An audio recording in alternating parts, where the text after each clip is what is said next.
leadership to bring us here today. Um, December 3rd, 2019, Mackenzie Adams, a 9-year-old girl who was a fourth grader at U.S. Jones Elementary School who had dreams of being a scientist, was discovered by her grandmother having hung herself in her family's house. Multiple Demopolis City School officials failed to protect that black 9-year-old girl from racial and gender-based bullying.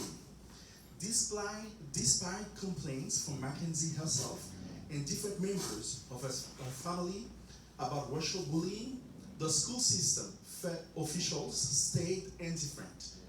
While the family should have been getting ready for the holiday season, they were in the process of burying Mackenzie on Saturday, December 14, 2019. Mackenzie died because black. September 2019, Raphael, a 20-year-old black man, had a serious suicidal attempt after writing a letter explaining his act. Raphael, a brilliant young man who had only A+ grades in high school and Cénat at Montreal, was refused a first time in medical school at 3 universities. After completing a bachelor's degree in biomedical sciences, where his worst grade was an A in third year, he was refused a second time in medical school by 3 universities. In September 2019, Raphael had already been in depression for 3 months and had lost more than 20 kilos. On the day of his attempt, he decided to go out to please his mother after more than a month of not leaving the house. As he passed by a police car, one of the officers said to him, "Hey Baboy, where are you going? Are you going to buy some bananas?" In December 2019, after more than a month in an induced coma and more than a 2-month hospital stay, Raphael returned home in shame. His mother, who discovered him, later explained to him that no one knew about his action except his father, because it was too shameful for them to say so, and she didn't want him to be badly seen by others. A lot of times I heard people from our own communities saying black don't crack. I'm not talking about the skin expression. This story shows that black crack because, first of all, they are human beings, not superheroes and not insensitive people. I know this may sound strange, but the truth is that there are no studies published in peer-reviewed journals on the prevalence and risk factors associated with mental health problems among youth in black communities in Canada. In fact, not only among young people, but in black communities in general. I know many researchers are working on this issue, and in the field, we can see that there is a black mental health issue in our medical, social, and community services. But there is no real data, and the challenges are great. The few studies that mention black communities have been conducted among immigrants.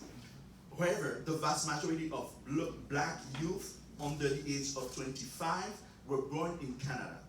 So we need research, and the suicide rate, which was significantly lower among youth in black communities compared to other communities, has increased significantly.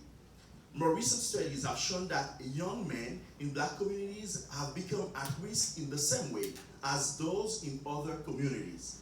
This vulnerability may be explained by greater victimization, but also racism in school, universities, and in workplace.